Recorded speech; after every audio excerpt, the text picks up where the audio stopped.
All right. So, here in our Bible study in the life of Christ, we've been through a lot of material. So we started however many years ago in this study, a year and a half ago, by looking at Jesus's background, some of the predictions made about him, his genealogy, kind of went through all that.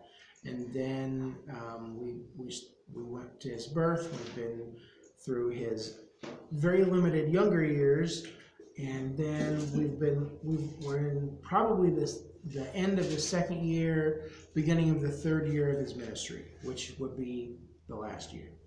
So it is sort of surprising. Maybe you're not surprised because you don't think about it exactly like I do. But when I look at the Gospels, I expect that like the majority of each Gospel is going to be the first 3 years of ministry, and then like the last couple chapters are going to be about Jesus's arrest, death, and crucifixion, and resurrection. That is not the case. That's not even close. So in Matthew, there are 28 chapters. We're now in chapter 17, and before too long, we're going to be in the last week of Jesus' life. John, his gospel, there are 21 chapters in John, and really kind of starting in about John 12 and 13, it's the last week of Jesus' life. So half of that gospel, over half of that gospel, is dedicated to his last week. So where we are today is not in Asia Minor. Somebody moved your map. Well, somebody asked me a question, I flipped it. Oh. So apparently we're getting the 30,000 foot overview today. So Jesus has been, the last time we had a specific place was Matthew 16, where he was in Caesarea Philippi. That's where Peter identifies him as the Son of God, the Messiah. And then he is on a mountain someplace for the Transfiguration, which we talked about last week. And so by the time we're done today, Jesus is going to be done up here in the region of Galilee, and he is headed south to Jerusalem. It's really to kind of finish things up. So, like I said, we're really about to kind of turn into the last chapter or so of his ministry. So, let's go to Luke 9, verse 37.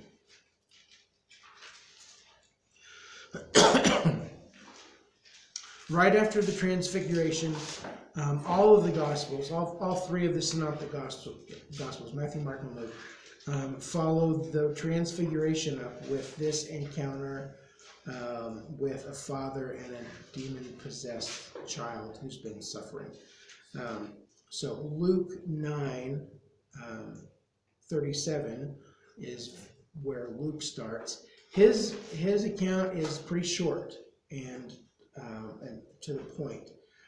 If you go back and look at Matthew 17 and Mark 9, they're different.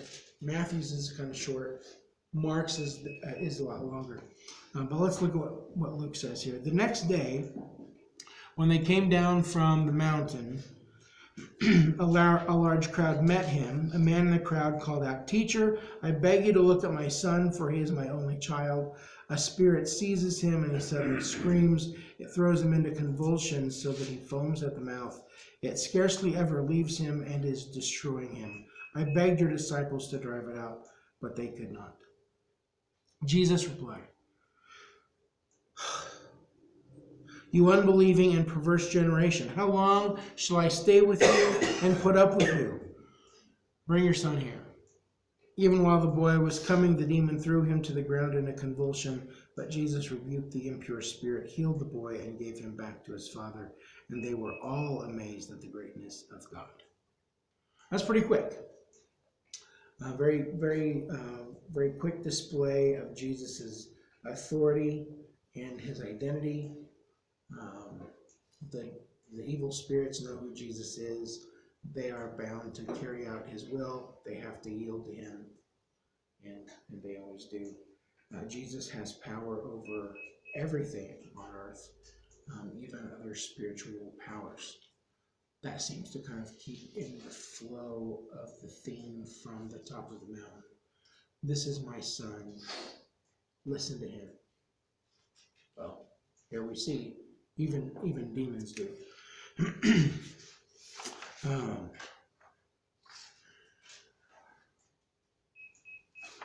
huh. Interesting. There's clearly some words missing there. I have a question. Yeah. Other than the pigs, do we know where the demons go? Does it say anything else about where the demons go when he casts them out?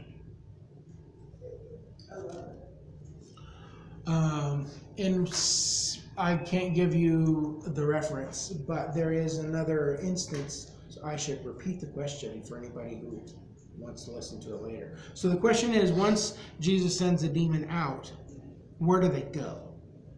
Like, is there like an express line, the Yosemite Sam slide down to the pit of hell? What do they do?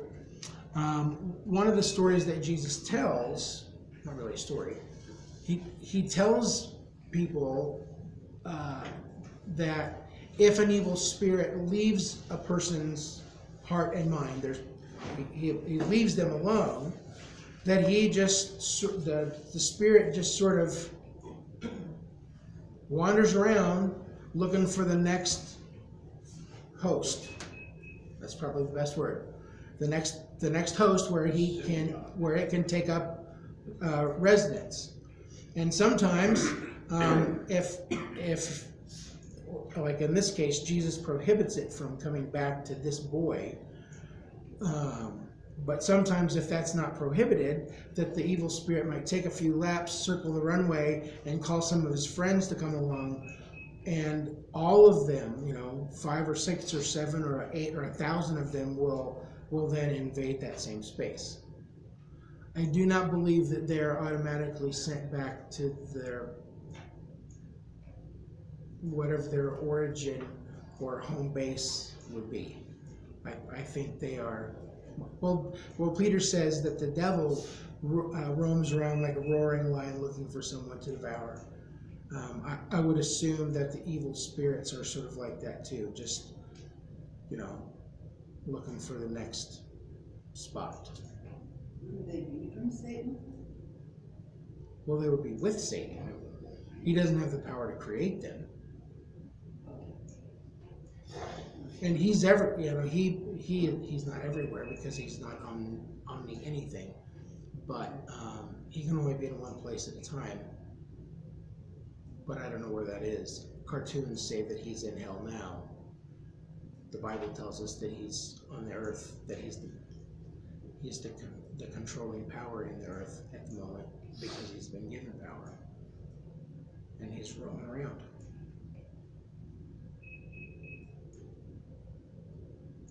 How's that? Thank you. Robert's satisfied. So if he can't create them, where they come from? Where do they come from? Yeah. The traditional understanding of the origin of the devil and evil spirits is that before the creation of the world, or shortly thereafter, that the heavenly being who was beautiful and shining and brilliant decided that he was equal to God, that he deserved worship and praise and credit, and so he was cast out of heaven. Lucifer, the morning star, the shining one, was kicked out of heaven. He became God's enemy, and a third of the angels went with him. They followed him. Not everybody believes that, but that is That is sort of the traditional understanding, and there's basis for it in Scripture. But it doesn't just come right out and say, here's where the devil came from, here's where the evil spirits came from. But that is how probably a majority of Christians believe that that the devil and his minions came to be. Rebellion against God because of pride. You heard that before? Pride goeth before the fall. There it is. Certainly there's. Yes, I've heard that. Okay, so Jesus and the disciples, the three inner circle disciples, who are Peter, James, and John. Okay, Peter and the brothers, James and John. They've been with Jesus on the mountain, whichever one it is. They've experienced the Transfiguration. One of the commentators I was looking at this week said that it's likely because of how this starts when it says "and the next day," that it may mean that the Transfiguration was in the evening or at night, which would have made all of that stuff that was going on the mountain a little more spectacular. You know, bright shining light from heaven, Jesus is glowing in the dark, all this thunder and crashing and clouds and stuff going on. They come down from the mountain, and they find that the remaining disciples who did not go up on the mountain they are arguing with Jewish leaders. At least that is somebody's version. Matthew, Mark's, or Luke's. And so in the middle of this theological debate about whatever we don't know, but an exorcism kind of breaks out in the middle of it. Again, Luke's account is pretty short and to the point. Jesus displays his authority and identity. He has power over everything.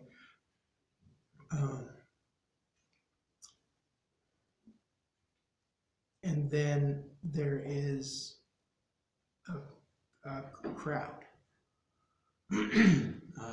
They're all amazed. Jesus meets the father with the ailing son, deals with it, casts out the evil spirits. The boy is healed, and the crowd goes crazy.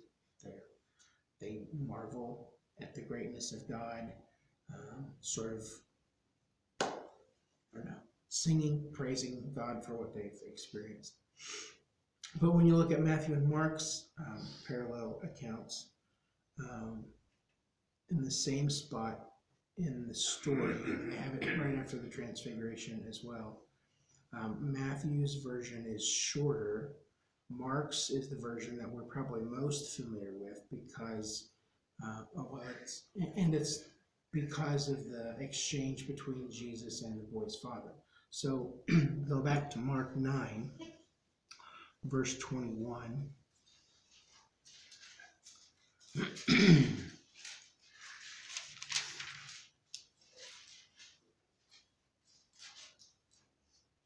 Actually, we should just go back to 14.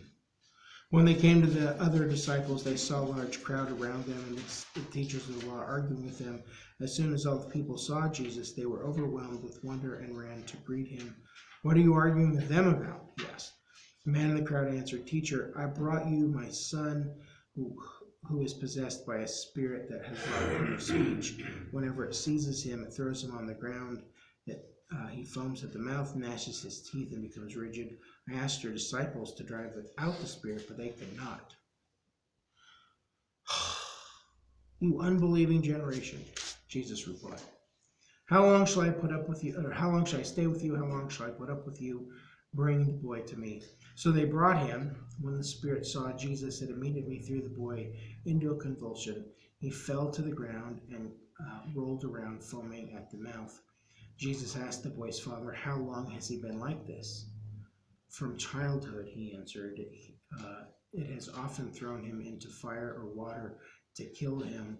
But if you can do anything, take pity on him and take pity on us and help us. If you can, said Jesus. Everything is possible for the one who believes. Immediately the boy's father exclaimed, I do believe. Help me overcome my unbelief. When Jesus saw a crowd was running to the scene, he rebuked the impure spirit. You deaf and mute spirit, he said, I command you, come out of him and never enter him again. The spirit shrieked, convulsed him violently, and came out. The boy looked so much like a corpse that many said, he's dead. But Jesus took him by the hand and lifted him to his feet, and he stood up. After Jesus had gone indoors, his disciples asked him privately, why couldn't we drive it out? He replied, this kind can only come out by prayer. Okay, so there's that whole extra piece there, this exchange between the Father and Jesus that Luke and Matthew don't really include. If you look at Matthew's version, he says that the boy has epilepsy. He has convulsions, seizures. He loses his speech. His body goes rigid. He's gnashing his teeth, foaming at the mouth. And it doesn't matter where. It just can happen anywhere all the time. And so the father is tired of seeing his son suffer. So he brings him to find Jesus. Jesus is on the mountain with Peter, James, and John, but there are 9 disciples down wherever the camp is, and he finds them.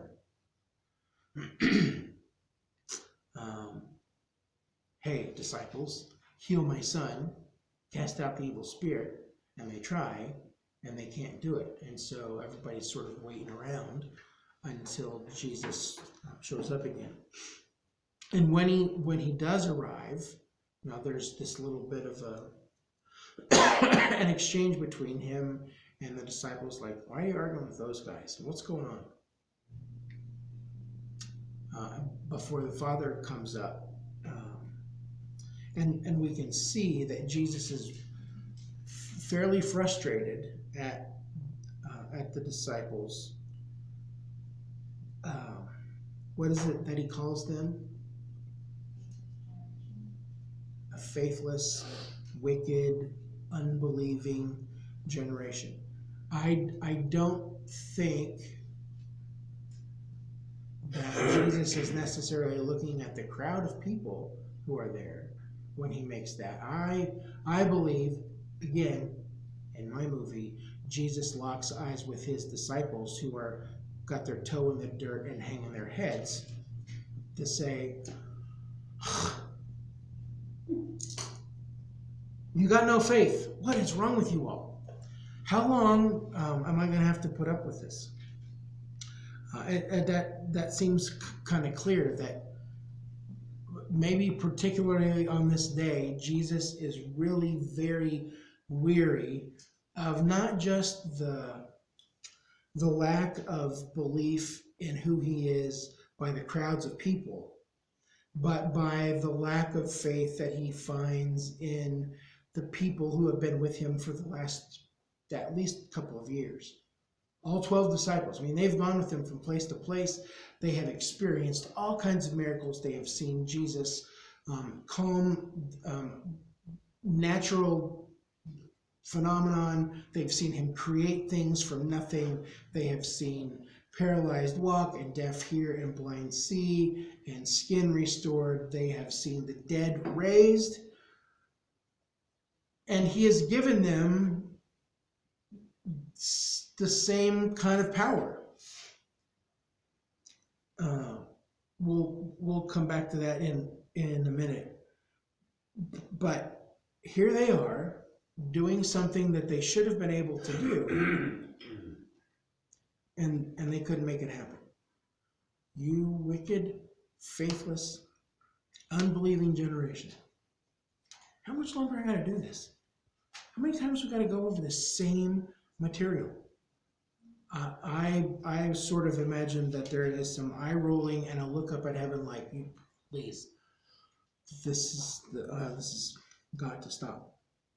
So the boy is brought before Jesus, and what is it that the Father says to him?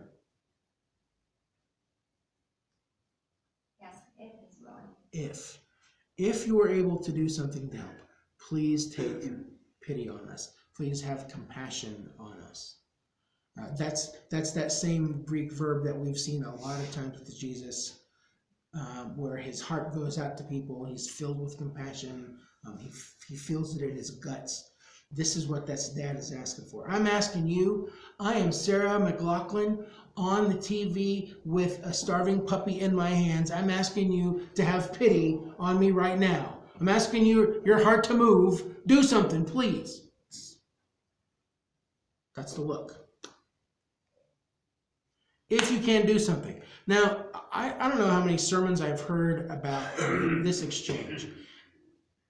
If you can do something, I do believe, help me overcome my disbelief. Lots of times in the last 50-some years.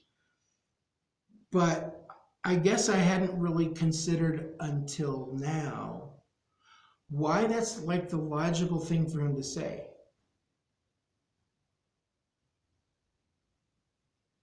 Figure it out for me. Why is this a reasonable thing for him to say to Jesus? What has he already tried to do?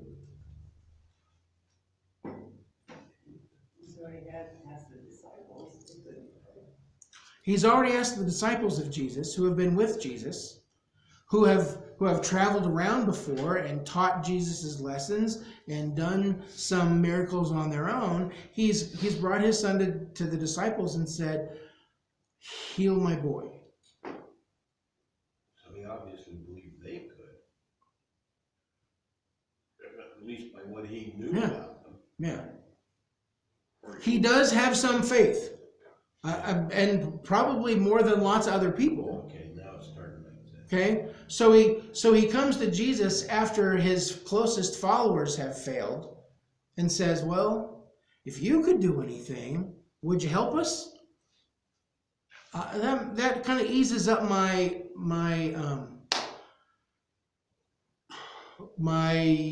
judgment against this dad, because he has been trying. He has expressed some faith in some other abilities elsewhere to bring him out to the son. So Jesus. Yeah, but he went right to the disciples. I mean, he expressed his faith in Jesus through the disciples. It just wasn't complete, right? Well, he wasn't in the room, so right. Yeah. But he knew they were Jesus' followers, so that was yes. He has belief that through Jesus, somehow there can be relief for his son. Yes. The disciples aren't able to pull it off. And so when he meets Jesus, if you can do anything, then, and maybe that's the whole stress. It's like where you put that emphasis. Not so much the if you could do anything, but if you can do anything, please help us. Like, if you can. If you can. Bring him here. Everything is possible for those who believe. Now, based on that request, if you can do anything, the real question, I suppose, is if Jesus has the power to do something, or if the Father has enough faith to believe that Jesus could do something. I think he's already displayed some amount of faith. Jesus says to him, look, everything is possible for him who believes. Now, again, this is one of the places where I wish that there is a camera to figure out where Jesus is looking when he makes that statement. Everything is possible for him who believes. Is he looking at the dad and the son who are right here? Or is he looking over at the disciples who are standing there again, not wanting to make eye contact with him because they are embarrassed at their failure? Everything is possible for him who believes, boys.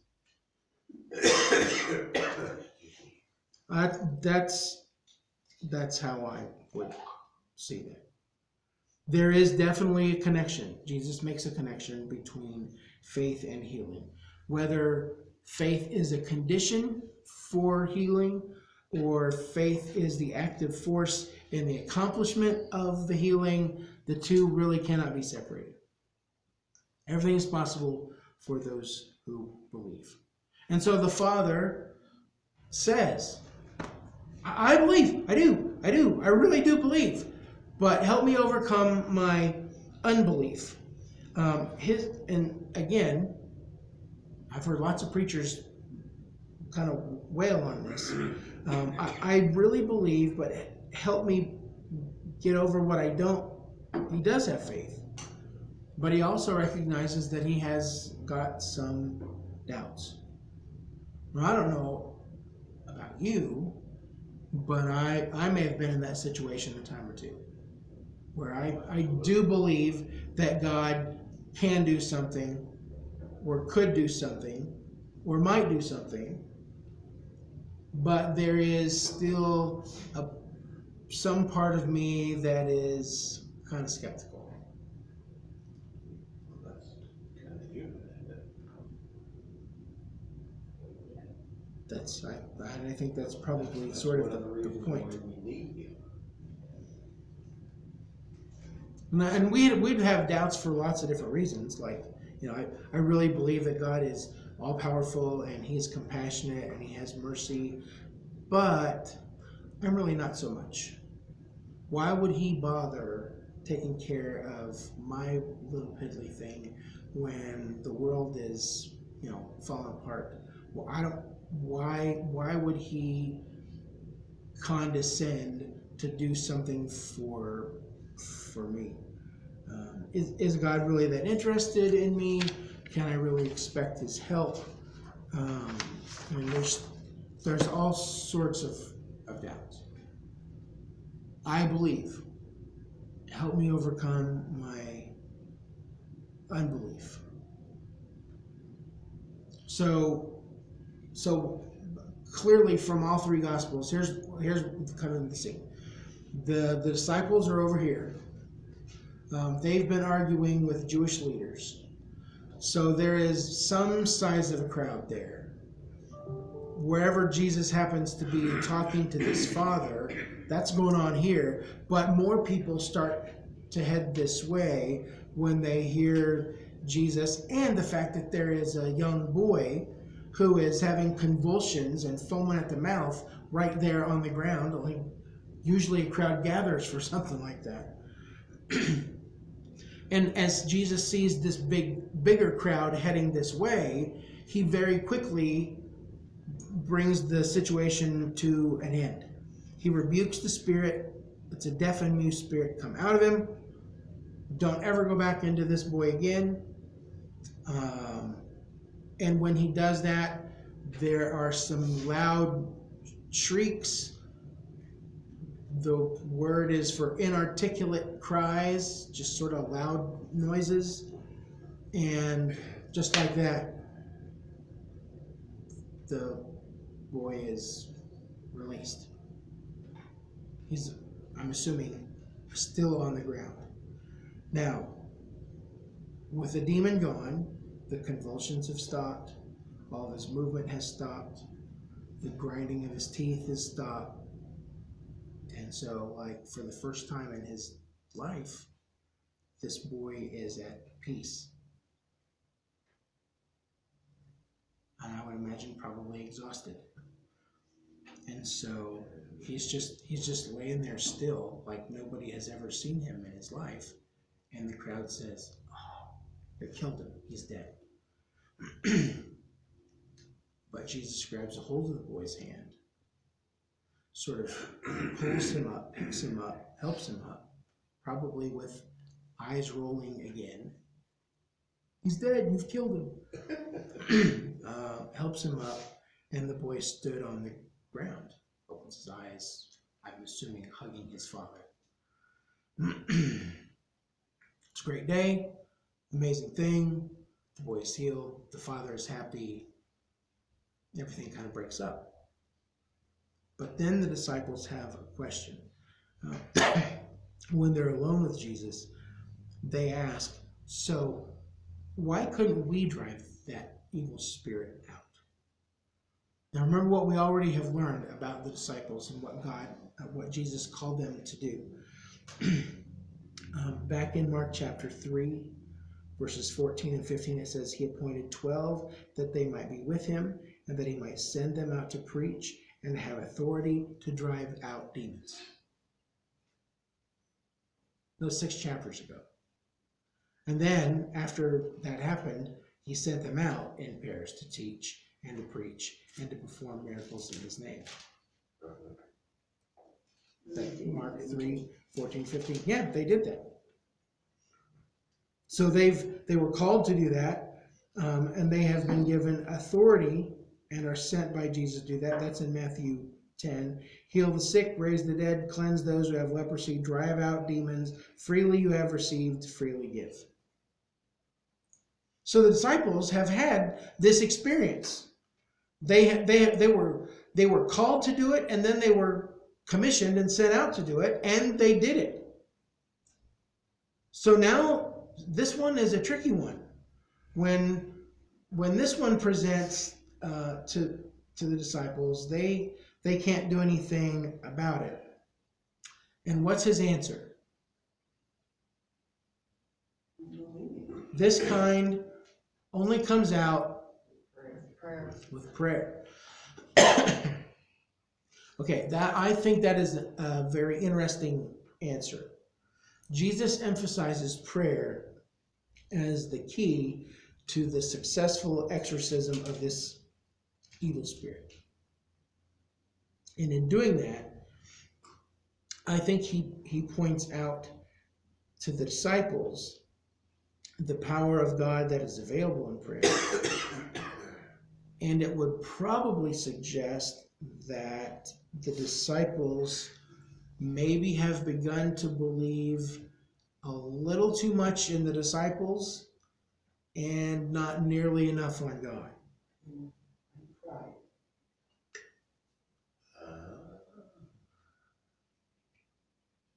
Hold my beer and watch this. Yeah, exactly. I was thinking more like AJ. Hey, Mom, watch me. Hey, Mom, watch me. Hey, look at this.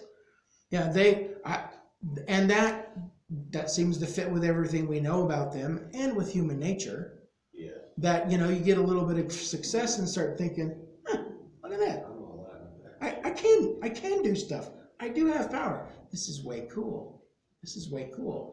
And so that's what it feels like to me. That the disciples have begun to think that the power to do these kinds of things, to teach and to preach and to perform miracles and to cast out demons, that's no longer something they have to really think too much about. It just has come natural to them, and they can handle anything that comes. They're believing in their own power, and they have forgotten that the real power comes from God. And so Jesus says, fellas, this kind only comes out by prayer, remembering that the power comes from God. So let me ask a question. This is more about translation. Okay. I have brackets around verse 21 in Matthew. Okay. And it says in the footnotes, many manuscripts do not contain this verse. If that statement is kind of vital, why would some manuscripts leave that out?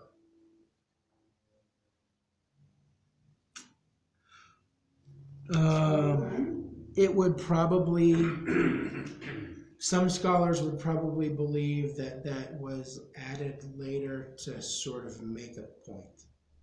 Mine goes from 20 to 22. Mine goes from 20 to 22. There is no 21, but there's a B, but I can't read it. Yeah. Interesting. Not all manuscripts have it, but you're some saying do. maybe some of the early ones before other things were added to it did not have that statement in it, but other ones that they have found did. Yes. Could it be the opposite? Kind of like how the Dead Sea Scrolls added to it. Well, you'd probably have to know, like, where's all the manuscripts that have Matthew chapter 17 in it? And then you'd have to know sort of specifically when they were written. Yes. Because if the earliest ones, none of them have it, and then at some point all of them begin to have it, that would probably lead you to believe that some copyist someplace decided this is a great place to throw this in here because it sounds just like Jesus. It's true. So I'm going to throw that in there to kind of clean things up a little bit. But what you But if it's the other way, weeks ago, it would be the opposite, wouldn't it? If it's in the King James, which is an older translation, but it's not in these. but it doesn't have older manuscripts. King James doesn't? Right, So- they found the manuscripts later and it wasn't there, Okay, right? pause. So, with Bible translation, you know, everything stayed in Greek and Latin for 1600 years. In 1611, when the King James Version was translated from the manuscripts, they had this block of manuscripts available to them, which were of a certain age, 413 years ago. That's a really long time. Since then, in the intervening 413 years, many more manuscripts have been found, which are older than the ones that James used for his Bible. So if he had something in his Matthew 17, it may or may not have been in the older manuscripts because he didn't have access to them. It may or may not have been in the stuff that he had available as well. So if he has 21, but everything later doesn't, that would probably indicate that the older manuscripts don't have that verse in there. Or there is at least a reasonable amount of question about the date of those manuscripts. Didn't mean to go down a rabbit hole. Why are the question on the rabbit hole? We got rabbits are I fine. like rabbit holes. My dad's been very big lately about telling me that King James is like the version, that all the other ones are somehow false, and like mine's a New King James, and the New King James guy came out and said I shouldn't have written it that way because I did XYZ wrong, and I don't know, he's had some book he went through and I haven't read it. But I guess so, how valid are like the NIV, ES? I mean, I know there's translations out there that probably aren't valid, but as far as like the mainstream ones that we read, like they're pretty solid also, and it's not just King James, or? So, Because I don't want to We personally talked go about down this, the like, rabbit a hole. week there are a lot of Interesting. people who look at the King James Version, and it's not just King James. They also call it the authorized version. It's the only one. It's the only one we're going to listen to. Yes. But again, I have to go to archaeology in the collection of manuscript fragments and say that, well, I have to say a couple things. 3 things, maybe 4. First of all, if you want to read the King James Version, that is great. That is fine. You probably also really love to read Shakespeare out loud because it's written about the same period with the same kind of language, the same sort of structure. Most people don't function in 400-year-old language. Words in English in 1611 don't all necessarily mean exactly the same thing in 2024 because of the evolution of language. Like, for example, and let's not get the illustration and miss the point, like the word Holy Ghost. A ghost, we have the idea of Casper kind of stuff. But in 1611, that word ghost really meant more like guest, and was a holy visitor. But but that's kind of like nailed into our brains now. That's in the collective Christian consciousness, and we can't think about him apart from being woo spirit, as opposed to just a comforting presence in our lives. So that will be, that's either one or two. When James authorized the English translation of the Bible, there was a pool of documents available, manuscript fragments and of various sizes. And like we've said here, very often we'll find a footnote that says the very earliest manuscripts do not include this verse. Well, they're from 250 AD, and what James used may have been from 400 AD. So there's 150 years of copying, and people may be adding just a little bit here and there to kind of help the flow of the passage or help some understanding. So just the plain old flat out King James Version is really based on a smaller, less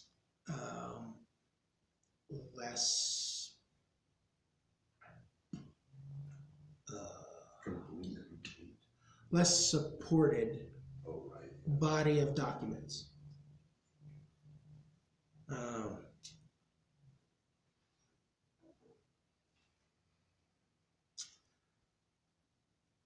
But newer translations, like the NIV or the New American Standard or the Revised Standard or some of those other ones, they have had access as they've probably about every 20 or 25 years, there's a new translation of scripture because there's more stuff available. And again, language and ideas change, and so they're continually trying to put those words into what is going to mean the most to the readers right now. So, is it wrong for somebody to want to read the King James? No. Is it accurate that it is the most authentic and most accurate translation? No. No. Is it wrong for them to insist that it is the only thing that we should read? No, I don't think so. Because it was pulled from a smaller body of less well researched documents. I have a lot more faith in later translations because there's just more stuff to pull from. You know, you hear something from one guy who's 27 and you think, maybe. But if you hear the same thing over and over again from 150 of your best friends who range from 50 to 80, then you think, oh yeah, well that has stood the test of time. That probably is true. Yeah, I just noticed in this is in a every time that comes out, there is a footnote on it to let me know that this is different, this is information that wasn't available before. Is it inconsistent with the rest of Scripture? Not really.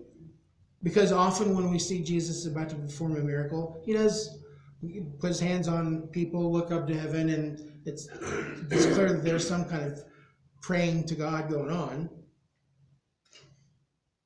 But so now what are you gonna say to your dad?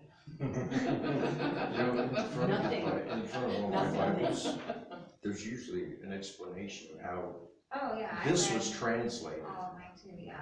And it's super interesting. When I read mine, I'd never done that. we could really spend like an entire day just on Bible translating and Bible translations. And probably sometime we should do that. I'll probably just tell him I still didn't read the book, but I talked to my pastor about it, sounds good. What's the name of the book? I have to ask him. I can ask him and see, but it was something like, he was trying to tell me like that somebody was translating stuff, or the monks were doing something and they threw some stuff away and somebody asked if he could have it. And then he wrote another version based off of the stuff the monks threw out. And that's where we got like what we have now. But I was like, I don't know, my thought was like, wasn't everything like checked by multiple people anyway, like before it's published? Or like there's a whole list of people in my Bible that like study Bible together, did like all the word dynamics and studying the, you know, all the notes that are put in here. So if you're gonna have a handful of people or an entire Christian community that's going over these things all the time, why don't they catch the things that are wrong and not let them slip through? So I haven't read the book, I haven't gone down the hole, but he brought it up again this weekend when he was here. And I also just thought, like, I haven't ever read anything from one to the other that hasn't fit, like you were saying, with like everybody's general consensus of what the Bible is saying. So if I have a word that's different, like, is it really gonna make that big of a difference? He was saying too, some of them are taking away from his divinity and the importance of the blood, and that they're like interchanging a word with water. I don't know. I can ask him what the book is, and I will let you guys know. It's always been hard for me to get that too, because being raised LDS, that was, I didn't even know there were other translations. So whenever I, started going to Christian churches and whoever was teaching was reading from a different version, it was just really confusing because I could never follow along in mine and have it be word for word. Right. And, Well, the LDS just King come James from is different than the regular King James. The what? The LDS King James is different than the Christian King James. My daughter looked it up with her friend one time. They're like, oh, well, I'll pull up the King James because I got brought up. We only do the King James. And I don't remember what verse they looked up, but the word was different. Yeah. In the Christian like in what they call their canonized, because they got all the extra books, Yeah. Book But it was like a book that would have been in both versions, but the That's LDS my one wife was has. different. They had a whole different Is it- than what. Is it wrong to feel that God kind of Right. keeps it on the right track? So it's not the original King James either. No, it seemed to me that if somebody was gonna take his word and screw around with it, that he'd put a stop to that. Well, Peter says that it's incorruptible, correct? The incorruptible word of God. Well, and at the end of John's gospel, he says if anybody adds to or takes away, Right. kind of big consequences. That's what I've always believed. Can I throw another verbal hand grenade Oh, absolutely. While we're at it, sure. here? In Mark 9:29, that statement is in there, and it's not bracketed as being not in some manuscripts. So you're probably gonna. So he got most of his information from Peter, who was there. So depending on what you believe about the Gospels, there are people who would say that Mark was maybe the first one, and then that Matthew and Luke sort of borrowed occasionally pretty heavily. That's why there are some things that's really almost like word for word the same kind of stuff, because they were sharing one source. So if that is the case, if Mark has this idea but Matthew doesn't, that would probably make somebody want to say, well, see, when Matthew was copying Mark's gospel, he just missed a line in his original translation, in his original copies of his gospel. When he was writing down the stories of Jesus, he just missed this one early on. It does, and so again, it doesn't mean that what is there in Matthew is wrong. It just wasn't in the original scripts. But Mark has it, and it is attested to from the earliest manuscripts and documents. Marx is the most, Sorry about that. Marx is the most, what do you call it? Marx is the most, He tells, he's got the whole story. Where like Matthew. Well, right here he does. Yeah, but not all of his gospel is like that. No, A lot of sometimes Matthew has more information, sometimes Mark does, sometimes Luke does. That's what I like doing, what we're doing. But my Matthew just goes from 20 to 22, but it's got a B at the end of 20, which says, With a footnote. yeah, some manuscripts say that this kind does not go out except by prayer and fasting. Oh, and Why fast. don't they put a more emphasis, why don't they tell us he prayed and then he healed? He prayed and then Hey, what was the word that started with? what? Why? Why? Oh, It's a why question. I have no idea. I cannot answer a why question. I can answer what or how or when, where, but why, I do not know why Mark, Matthew, John, and Luke did what they did. I just want You all were the there? details. I don't want to feel anything. Oh, so you'd like it spoon-fed to you without having to do any work. Yes. Well, You you look got like Austin, when you get to heaven one day, you can stand in line like everybody else and ask Jesus all of your why questions. He'll answer them for you. Thank you. That's what Austin's planning on. But I'm Getting I'm in line happy to with ask it all the because questions. By the time I get up there, I'll. one manuscript had it on there, and one manuscript added it later, so it was still, it was there. It'd have to be- Right. It was But there at copied some out, point. probably, yeah. So some monk at some point, somewhere along the way, who had just finished reading in Mark, said, as I'm copying in Matthew 17, oh, yeah, and that was what's next. I'll just write that down. And that's pretty important. And that's where it goes. That's how it's there. Okay, that's my last word on Thank you, promise.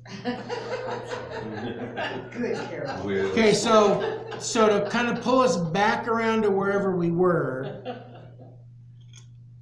the 12 probably are believing more in their own abilities rather than seeing themselves as conduits of God's healing power.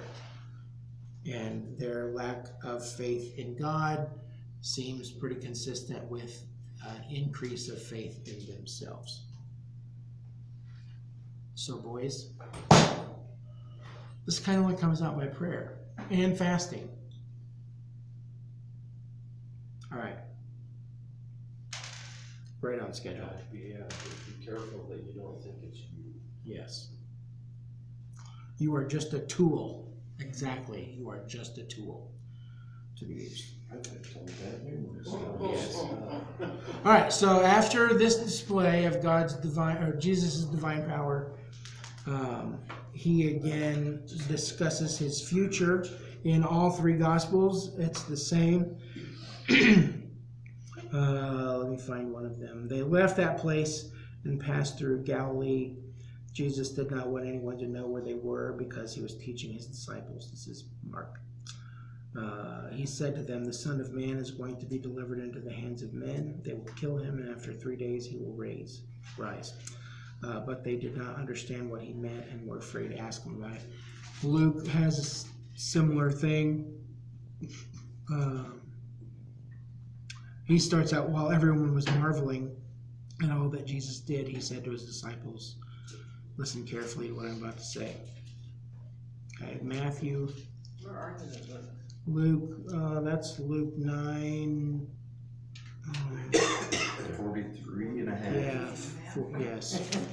Last half of 43. Oh, okay, because I'd only written down 3 and this doesn't. Or Matthew 17, 22. When they came together in Galilee, he said to them, the Son of Man is going to be delivered into the hands of men. They will kill him, and on the 3rd day he will be raised to life. And the disciples were filled with grief. Okay, so those are all fairly similar. And it sounds a lot like what he has already said to them a chapter or so ago. After Peter makes the good confession, you're the Christ, the Son of God, then he told them, the Son of Man is going to go to Jerusalem, He's going to suffer at the hands of the Jewish leaders. He will be, he's going to suffer. He will be killed, and he'll rise on the third day. Here, it's pretty much the same, but he says the Son of Man is going to be delivered into the hands of men. He will be killed, and then on the third day he will rise. So there is that new wrinkle in here that the Son of Man is going to be delivered. Your translation might have betrayed. It's the same idea. Literally, it is to like hand him over to his enemies. Now, the question that some of the muckademucks want to ask is, well, now who is doing the delivering? Who is handing Jesus over? What's your immediate response? Yes, Judas. Yeah. Judas is the one who's going to hand him over. Duh, he's the betrayer. He's the traitor. But it specifically says he's going to be delivered into the hands of men. And so some scholars would look at that and say, well, Judas is a man, so he wouldn't hand him over to men. That wouldn't be noteworthy. Clearly, what is being emphasized here is the nature of Jesus' mission. That God is the one who said, I'm sending my son to the world to die for the sins of the world. And so God is the one who is doing the handing over. He is doing the delivering. Is there a lot of difference there? So Judas is doing it practically, and God is doing it ultimately. You know, Judas is doing the thing that God has ordained is going to happen. Judas is a tool. Exactly. Now, so with the benefit of history and hindsight, it's kind of hard for us to read this and not go, yeah, it definitely is Judas. It's also hard for us to see those lines in there about, and the disciples didn't understand what Jesus was talking about, but they were afraid to ask him for it. Like, guys, how can you be so dense? This seems pretty clear. Sometimes reading their reaction just makes me want to ram my head against the wall, like dealing with junior high boys. Just like, you got to be kidding me. What is wrong with you all? Just open your eyes and your ears.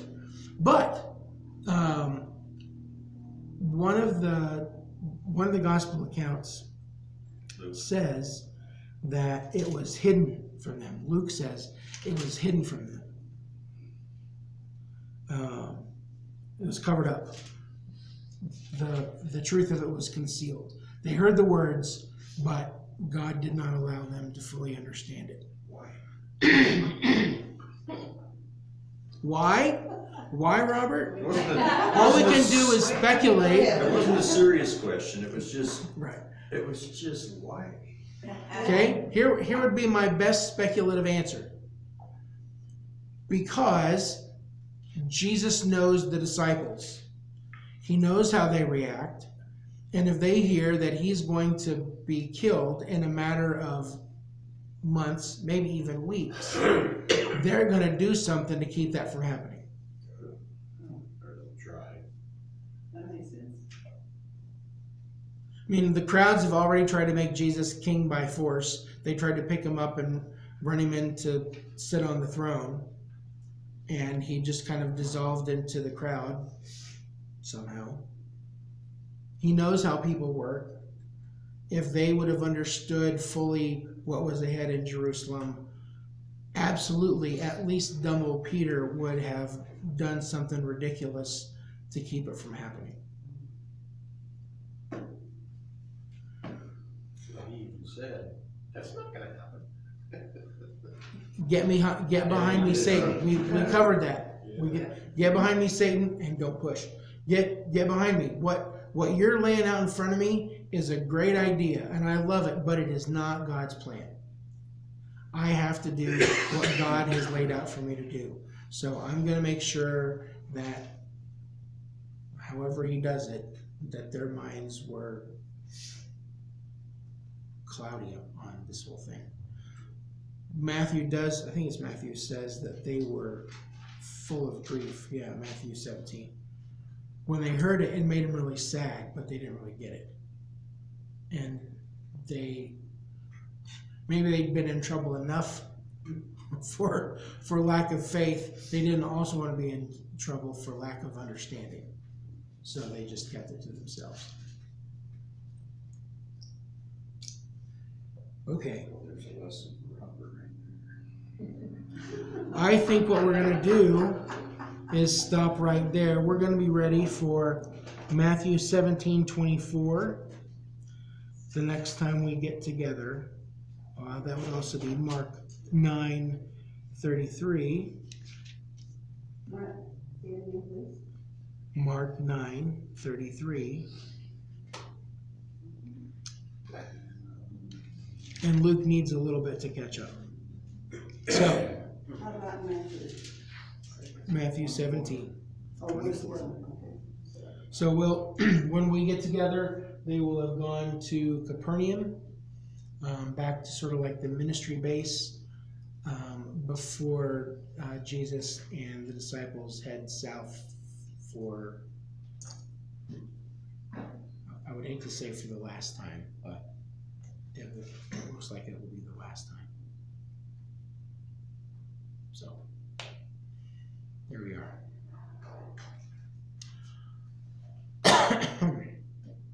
Just remember that all the other stuff is available. If you want to catch up on the YouTube channel, feel free to make comments. A few of you have made some comments. I know you're live, so that's good. But we will not meet next week because I will not be here. I'll be in Kentucky next week. Then we'll meet, and then the next Thursday is Thanksgiving, and I will not be here. So we'll meet in 2 weeks, and then we'll try to get through some of December. Okay. I have the name of the book.